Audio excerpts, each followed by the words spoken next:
مجموع مساحة سطح شرايين الدم في جسم الإنسان 700,000 متر مربع، وطولها أكثر من 100,000 كيلومتر، أي ما يعادل 7 أضعاف قطر الكرة الأرضية. في كل يوم ينبض القلب 100,000 مرة ليحافظ على دوران الدم في الشرايين والأوردة. الدم هو المادة الضرورية في الحياة، وكل مليمتر مكعب واحد من بلازما الدم السائل تحتوي على 5 ملايين كرية حمراء و700,000 من كريات الدم البيضاء، وهذه الأخيرة هي الشرطة في تيار الدم، ودائما يترصدون الأعداء الجراثيم. قلبه ما يطبق. نعم يا سيدي.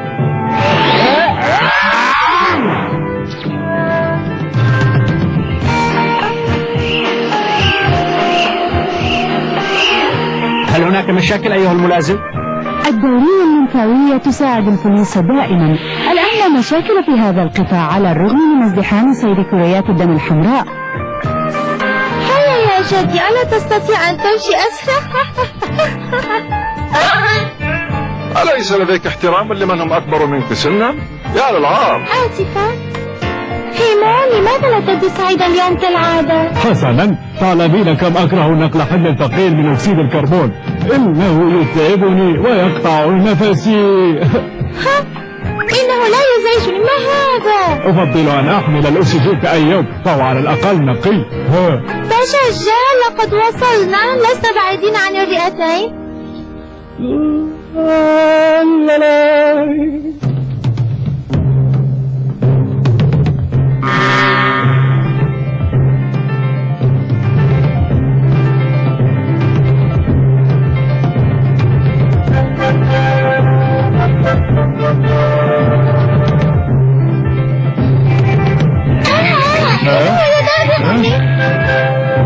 اترك السيدة بحالها، أحذرك.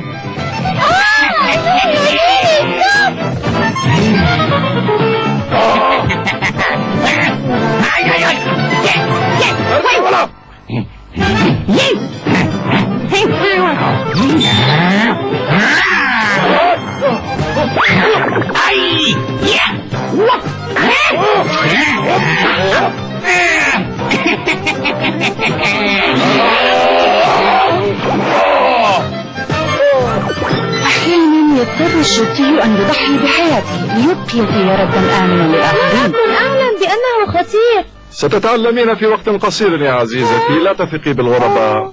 الغرباء خطيرون، قواتنا دائما مستعدة. ارجع. هيا هيا، تحركوا انتهى العرض. هيا هيا. أنت هناك. أكره العمل بالرئتين. لا يطول الوقت يا هيم، وسنصل للخارج حيث الهواء النقي، وسنأخذ ما نشاء من الأكسجين.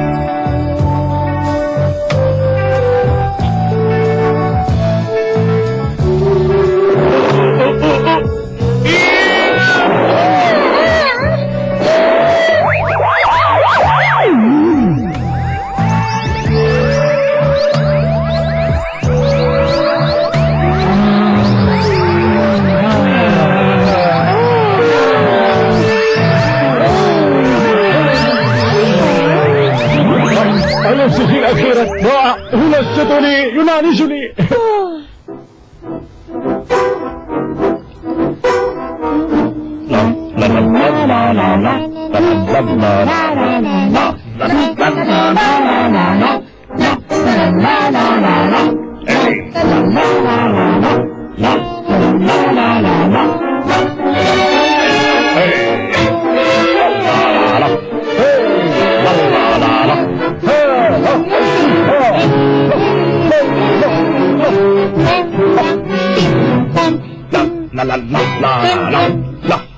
لقد سئمت من الطريقة التي نعمل بها. نعم، إنه ممل جدا أن تمشي نفس الطريق 4000 مرة يوميا. أنا سعيد أن أعمل هذا 365 يوما. 365 يوما حياة طويلة جدا لكريات مثلنا. أكره أن أخيب أملك، لكن حياتنا أقصر من ذلك بكثير. قصيرة وسعيدة، هذا رأيي. سكر. أنا افعلي. آسفة جدا أيها الملازم، لم أعرف أنك ستلاحظني. نداء لكل الخلايا، نداء لكل الخلايا، كمية السكر قليلة، كمية السكر قليلة، الرجاء أرسلوا ما عندكم حالا. هل كانت غلطتي؟ طبعا لا يا عزيزتي، إنه نقص عام في جميع القطاع. نداء لكل الخلايا، أرسلوا ما عندكم من السكر حالا. شباب اليوم لا يفكرون في المستقبل ولا يعرفون النظام. عندما كنت شابا كنا نحب المستقبل. نداء نداء نداء لمستودعات السكر، وزعوا بعض السكر حالا.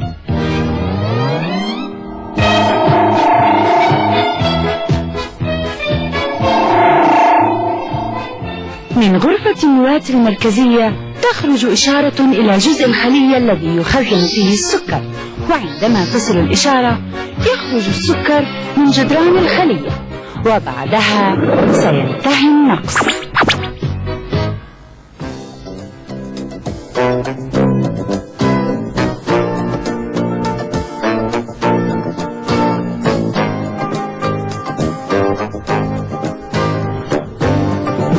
الأفضل أن أقول لكم وداعا الآن يا أولاد. أخشى أن تكون رحلتي في الحياة انتهت، لكن لا داعي للحزن. كلنا نعيش لمدة 100 يوم وكحد أقصى 120، ولكننا نعيش حياة حافلة جدا ثم نذهب إلى رحلة دائمة في التحاب. مرحبا، أفترض أنك ستأتي معي هذه المرة. أنا أيضا. وأنا كذلك. لكن ما الذي سيجري بعد أن تغادرنا؟ نحن الاثنتان لا نستطيع القيام بكل العمل وحدنا. هل تعرفين السرعة التي نتوالد فيها؟ أكثر من 2,000,000 في الثانية. مليونات كري الدم طولة كل ثانية. لكننا سنفتقدك يا جدي، سنفتقدك. صحيح، ماذا سنفعل بدون نصائحك؟ شكرا لكما، ولكنني سأعود، هذا وعد. الوداع الآن، الوداع.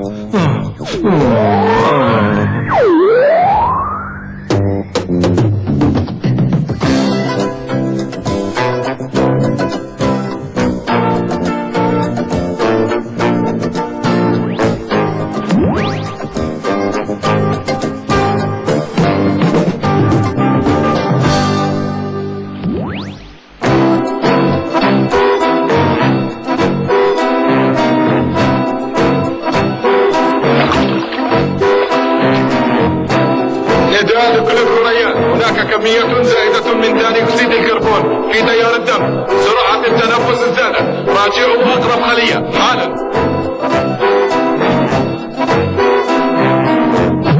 أعتقد أن هذا لك، لكن لا تهتمي، إنه ليس بعيدا الآن.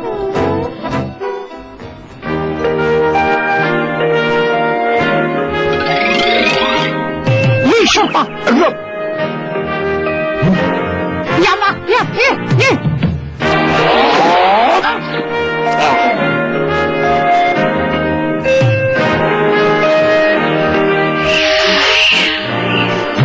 هل لديك ما تبلغ عنه أيها الملازم؟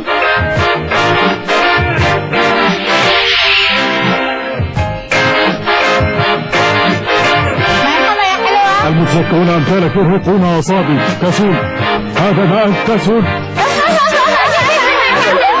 وظيفتك أن تحمل الغازات من جزء الآخر في الجسم. إذا قم بعملك.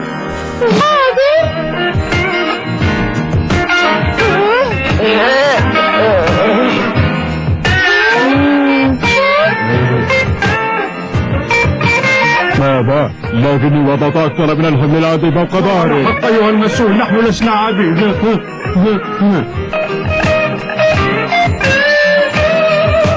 يجب أن يعملوا أسرع أيها الملازم.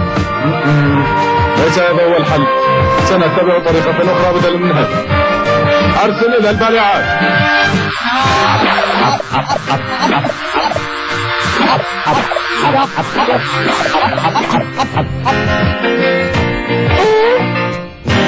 جيد، يبدو أن ذلك قد فتح الانسداد وتتحرك الكرات الحمراء. هيا حسنا، فلنذهب.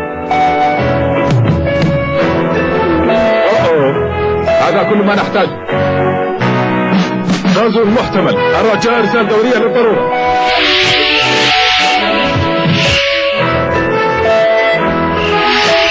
نداء لكل الوحدات، رجاء التحقق حالا من وجود غزاة غرباء. أكرر، التحقق حالا من وجود غزاة غرباء.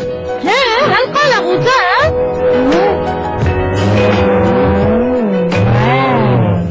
لحظة واحدة، أرجو أن لا أكون لديك مانع يا سيدي، لكن يجب أن أرى هويتك. فقط للتثبت أنك لم تأتي من خارج الجسم.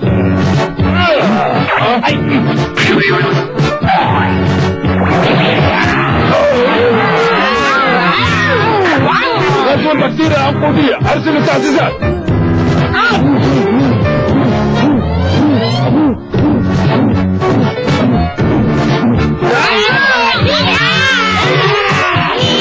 إنهم هنا. موقف النار.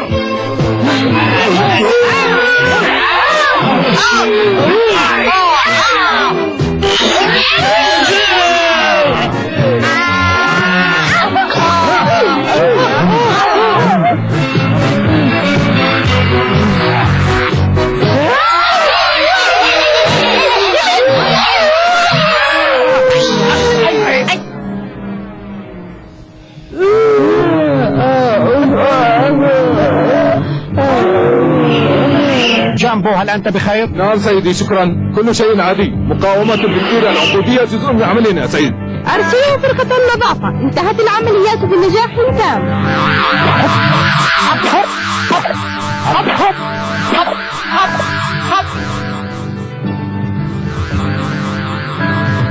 حسنا، العرض انتهى، فلنتحرك. تابعنا أيتها الكريات. هيا. مع السلامة أيها الكابتن، مع السلامة أيها الملازم.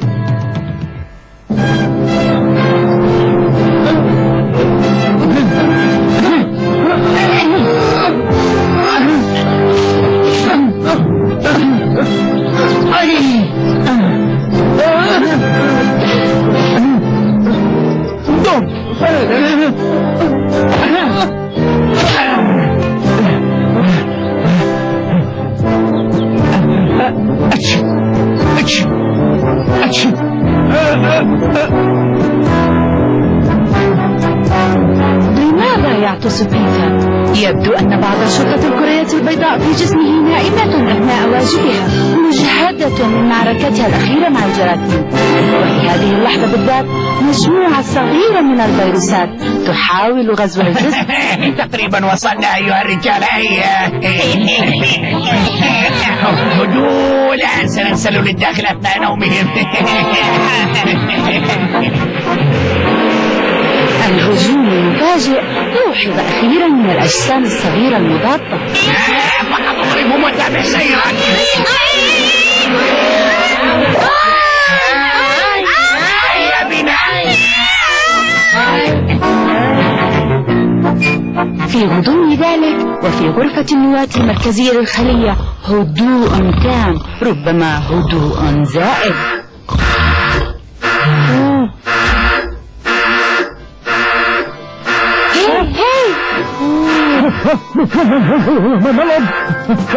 ماذا يجرون بحق السماء؟ نحن مهاجمون. نحن مهاجمون.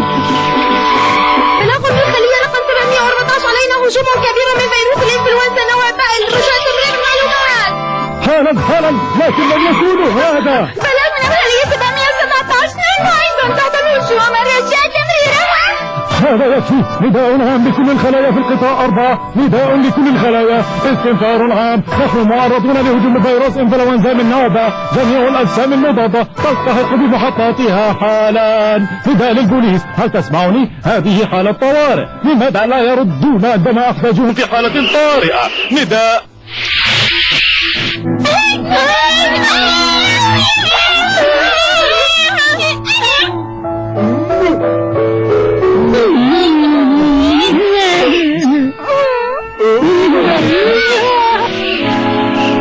من الدولية إلى فرقة النظافة، هل تسمعني؟ أرسلوا مفردة من البالعات إلى مفرق رقم 7 رجاء.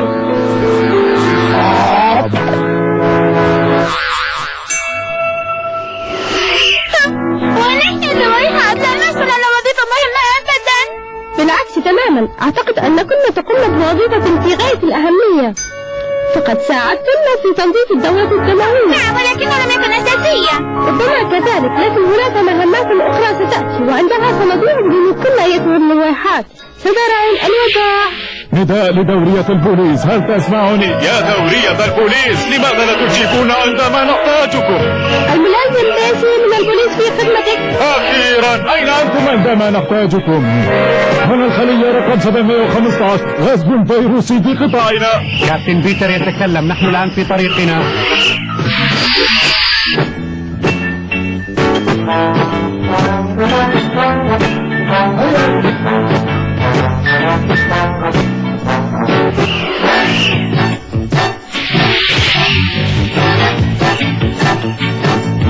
حان الوقت، هجوم.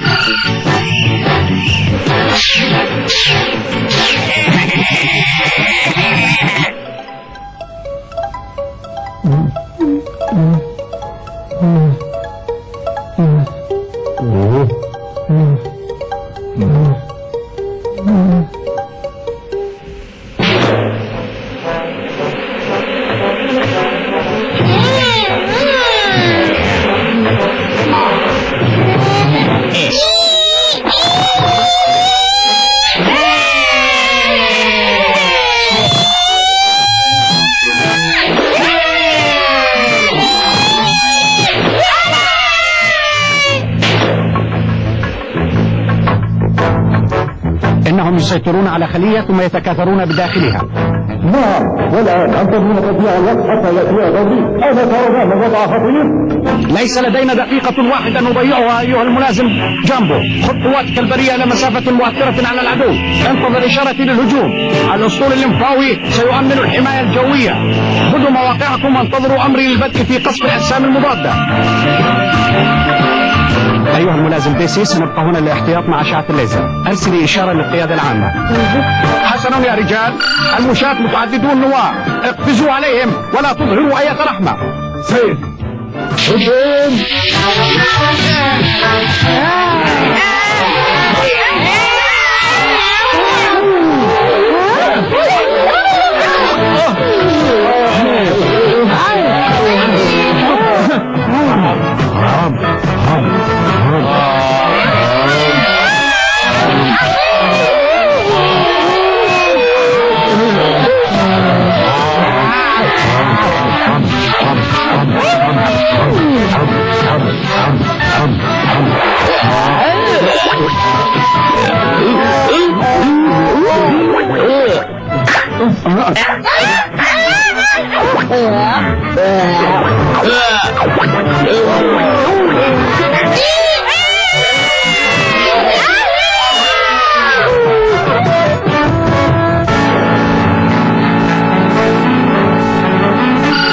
كولونيل، لقد حددنا العدو.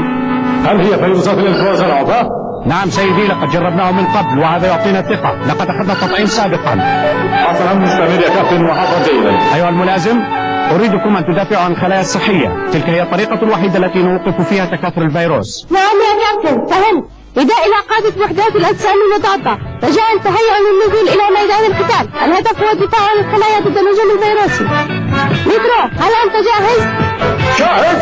هاي يا له نساء، أنت تعرفينني جيدا.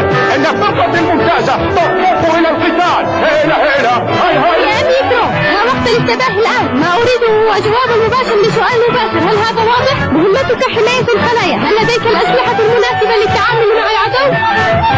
نعم، نحن مدربون ومطعمون. إذن هيا لنقفز يا رجال.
أعطني تقريرا عن الوضع أيها الملازم. حاضر يا سيدي، لا نشغل العدو ونوقف تقدمه، ولكنه لم ينهض بعد.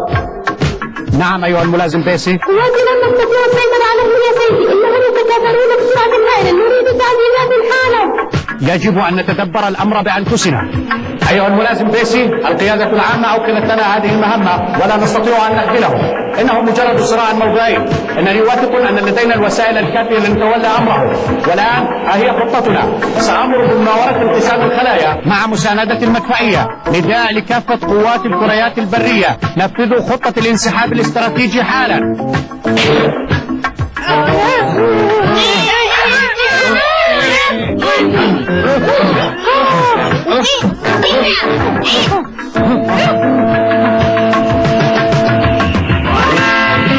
إلى القوات المشتركة الأرضية والجوية، نداء إلى الكريات البيضاء واللمفاوية، استعدوا للبدء في عملية الانقسام وانتظروا الأوامر. جاهزون؟ نفذوا الانقسام.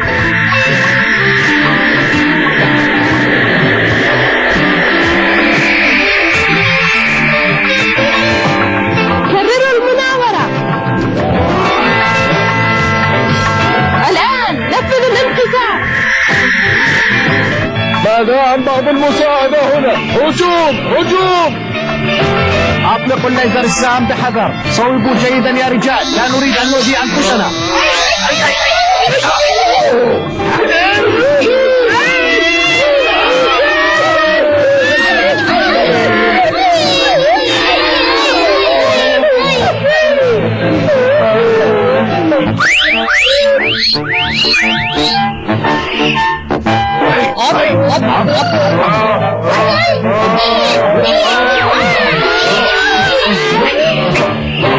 لا تحزن، خصوصا على كرية بيضاء، لقد كان لي دورة مهمة ككرية بيضاء. أظن أن الوقت حان لأبدأ دورة من جديد.